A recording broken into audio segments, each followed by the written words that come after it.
I woke up blinking against a soft, bluish glow, my head pounding like a drum in a rock concert I had never agreed to attend. The first thing I noticed was the ceiling, or rather, the ceiling of translucent panels that seemed to pulse with light as if the room itself were breathing. I tried to move, but my arms and legs felt like gelatin caught in a freezer. A subtle hum filled the air, vibrating under my skin, and somewhere in the room a faint mechanical sigh accompanied the rhythmic pulse of light. I was alive. That much was obvious. I hoped the rest of me would follow suit. From the corner of my eye movement, I turned my head slowly and saw her. She looked human, which immediately reassured me and simultaneously terrified me. Long, elegant ears curved gracefully from her head, twitching ever so slightly as if listening to the rhythm of the universe. Her eyes, large and luminous, regarded me with a mixture of curiosity and amusement. She wore a uniform that shimmered softly under the lights, the fabric alive with subtle patterns, like tiny galaxies moving across her form. My first thought, embarrassingly, was, I hope I don't drool on her shoes. "You survived," she said, her voice calm and melodic, carrying the weight of someone who had seen worlds end and start again. But there was a humor tucked in the corners of her tone, a hint that she might enjoy this moment more than she should. I tried to respond, but my throat felt like sandpaper. Instead, I croaked, "I survived." Not exactly a conversational masterpiece, but it was honest. She stepped closer, and the soft hum of her movement seemed to harmonize with the room. Her ears flicked forward, a gesture I soon learned meant she was intrigued. "Don't attempt more than that for now," she said, and I somehow understood the warning was gentle, almost teasing. "Your body is stabilizing. Pain signals will subside shortly, though your vocal cords may remain unreliable for several cycles." I attempted a grin, which immediately turned into a grimace, and she chuckled. That sound, so unexpected, bounced against the glowing walls and made the space feel less alien. "Humans are resilient," she said, almost to herself, as she moved toward a console that floated midair. Her fingers didn't touch anything, yet lights and symbols shimmered and danced before her, obeying her silent commands. I wondered if she had learned to control matter itself, or if she had just spent a lot of time pretending she could. What happened? I croaked, my voice hoarse but gaining strength. Last thing I remember, the crash, the explosion, then darkness. Her ears twitched, and she came to stand beside my bed, tilting her head in that odd, alien human way that made her seem both approachable and incomprehensible. "You were caught in an atmospheric discharge during your extraction. Your vessel was compromised. Your survival was unlikely without immediate intervention." "Unlikely, huh?"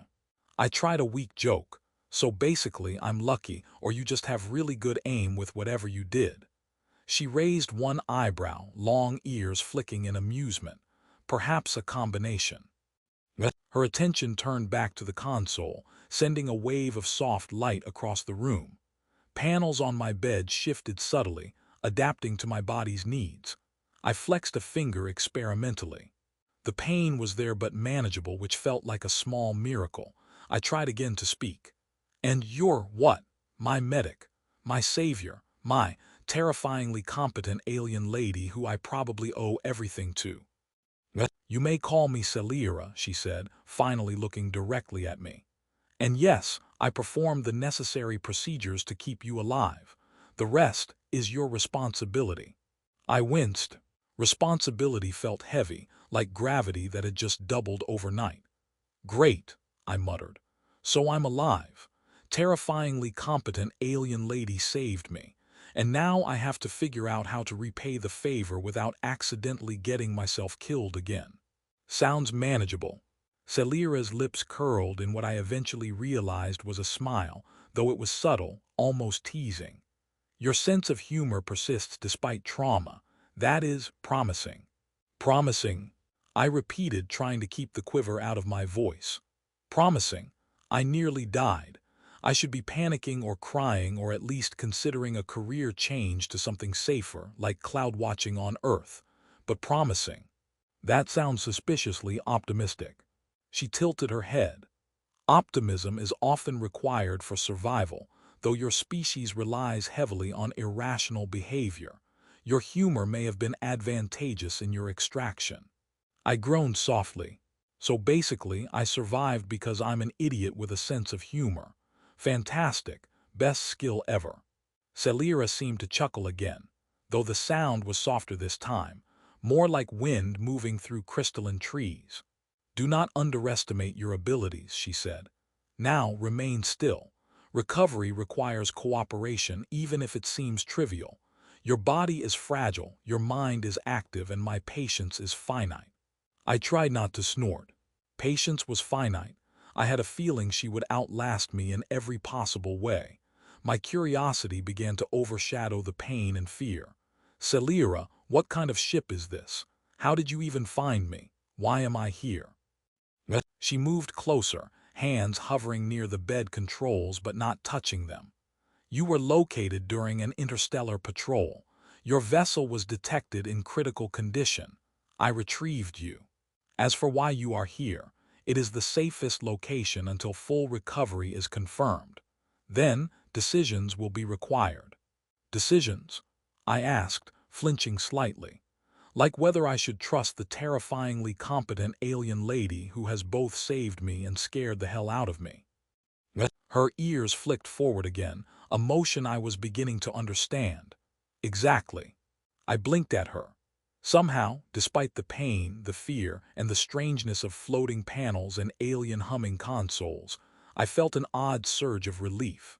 I had survived, and Celira, long ears, calm composure, and unexpected humor, was watching over me. Somehow, it felt like the beginning of something far bigger than I had anticipated, something dangerous, something exhilarating, and something that might just teach me what it truly meant to be alive in a galaxy that refused to be simple. And as the soft glow of the medical bay pulsed around me, I realized that surviving wasn't just about my body anymore. It was about discovering what this unexpected, alien encounter might demand from me next. I woke to the soft vibration of the ship beneath me, a gentle hum that resonated through the floor and made me feel simultaneously awake and weightless. The medical bay lights shifted to a warmer tone, and Celira stood nearby, adjusting floating instruments with fluid, precise movements. Her long ears twitched slightly, attuned to some subtle rhythm I could neither see nor hear, and she glanced at me with that same unreadable mix of curiosity and mild amusement. Your vitals are stabilizing faster than predicted, she said, her voice carrying that melodic edge that somehow made even the most technical statements feel personal. You may attempt mobility in increments. I groaned, lifting my head slightly and testing the strength in my arms. Increments, I muttered. Right, because if I suddenly try standing, I'll explode. Celira's lips quirked. Human exaggeration is frequent. I believe you will survive the attempt, provided you follow instructions. I squinted at her. That provided feels suspiciously conditional. Everything is conditional, she said with the calm certainty of someone who had survived more supernovae than I had breaths. Even life. I chuckled weakly and attempted to swing my legs over the side of the bed. My muscles protested with complaints I didn't know I had, and Celira hovered beside me, placing a hand on my back that somehow grounded me while also sending subtle pulses of stabilization through the gravity field beneath my feet. Gentle, she said. The body reacts unpredictably after trauma. Unpredictably, I repeated. You mean like me trying to talk to an alien while dangling over the void of space? Yeah, got it. Totally unpredictable. Her ears flicked forward again, a gesture that seemed to indicate either humor or approval. I wasn't sure which. Once I was upright, the floor beneath me shifted slightly, adjusting to distribute my weight and keep me from toppling over. I glanced around. The medical bay was full of floating panels and soft, undulating light fields that moved like liquid. Machines emitted gentle pulses, reading, scanning, analyzing every aspect of my fragile human form. Celira guided me toward a series of displays showing stellar maps, schematics of my ship's wreckage, and diagnostic readouts. "You wish to understand?" she asked. "Yes," I said automatically. "At least a little. Preferably without fainting again." She nodded, ears twitching, and gestured. The displays rearranged themselves into a panoramic view of my crash site, showing the disintegration of my vessel and the chaotic energy discharge that had nearly killed me. I shivered, imagining the moment in vivid detail. That's worse than I thought," I admitted. "Likely perception," Celira said. "Your species often dramatizes events. The reality is survival rates are low but not impossible." I gave a humorless laugh. Apparently I'm the impossible one.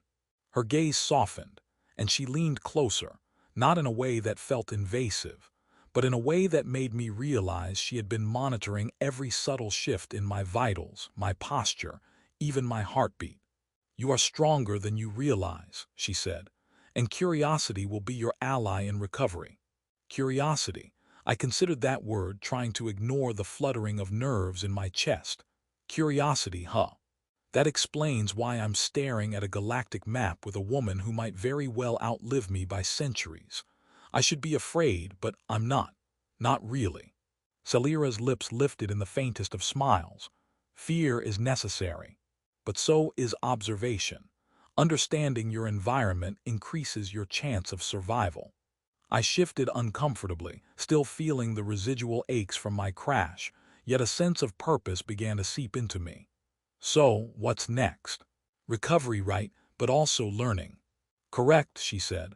"Recovery is both physical and mental. You must comprehend the events leading to your extraction, the risks ahead, and—" Her ears twitched, and she added softly, "the connections you are forming."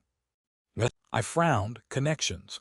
The way she said it made it sound like a puzzle piece sliding into place, a larger picture forming that I wasn't fully part of yet. "Connections," I repeated. "Right, you mean you and me." "Among others," she said carefully. "Trust must be built with the crew, with the environment, and with yourself. Each factor is critical for your continued survival." I swallowed, and here I thought surviving the crash was the hardest part. Turns out it's understanding alien social dynamics, stellar maps, and whatever this is. Celira's ears flicked forward in what I was starting to recognize as her version of a smile. "You adapt faster than expected. That will be advantageous." We moved through the ship together, her guiding gestures subtle, yet every motion precise. Gravity fields adjusted, light pulses indicated safe paths, and holographic readouts hovered where I could see them. She explained elements of the ship, its propulsion systems, energy distribution, and how it could protect us from cosmic anomalies. I nodded along, trying to absorb every word, though I occasionally added my own sarcastic commentary. "So basically, I almost died, and now I get a personal tour of a ship that could probably survive a supernova. Lucky me." Celira allowed a soft laugh, almost musical, that echoed lightly against the walls. "Perspective is valuable. Humor in the face of danger is unusual but effective for your species." I smiled weakly. Effective or insane, there's a fine line. She adjusted a floating panel to display a rotating model of my wrecked vessel. "Both may be true. Insanity, when guided by reason, can yield results unexpected." I realized that despite the pain, the fear, and the near-death experience, I felt a growing sense of trust toward Celira. She wasn't just an alien medic. She was my guide, my protector, and in some unspoken way, a tether to survival in a galaxy that refused to make sense. And as I followed her through the softly glowing corridors, learning, observing, and joking where I could, I felt the first sparks of understanding, that surviving was no longer just about my body. It was about connection, adaptation, and stepping into a wider, stranger, and more dangerous universe than I had ever imagined. And as Celira's long ears twitched in a faint, almost playful rhythm, I realized I might not only survive this journey, but begin to understand why I had been saved in the first place. The hum of the ship was softer than usual, like it had sensed the tension in the air and decided to ease its own rhythm. I stood in the observation chamber, Celira beside me, her long ears angled forward, attentive yet relaxed. Outside the transparent wall, a ribbon of cosmic storms stretched across the void, arcs of lightning shimmering across distant gas clouds. Normally, this would have terrified me, but somehow, after everything I had endured, it felt manageable, almost beautiful. "You understand now," Celira said, her voice calm but carrying that subtle weight of finality. "The events leading to your extraction, the consequences of your survival, the connections you have formed, everything has converged to this point." I swallowed, looking down at my hands. They no longer felt like fragile, useless appendages, but like instruments that had carried me through chaos and pain. "I think I understand," I said carefully. "Not just the ship or the crash or even you, but why I had to survive. It's not just about living, is it? It's about choices, connections, responsibility." Her ears flicked slightly. A motion I had learned over the past cycles was her version of approval. "Precisely. Survival is meaningless without purpose and comprehension." I laughed softly. "Purpose? That sounds intimidating, especially when it's handed to you by a terrifyingly competent alien medic with galaxy-sized ears." She tilted her head, amusement flickering across her features. "You adapt well to my humor." I smiled. "I adapt or I die, sometimes both at the same time." She moved to a console and brought up a holographic map of the sectors we had traversed. "The decision now lies with you," she said. "You may return to your homeworld, leave this vessel, and resume the life you once knew.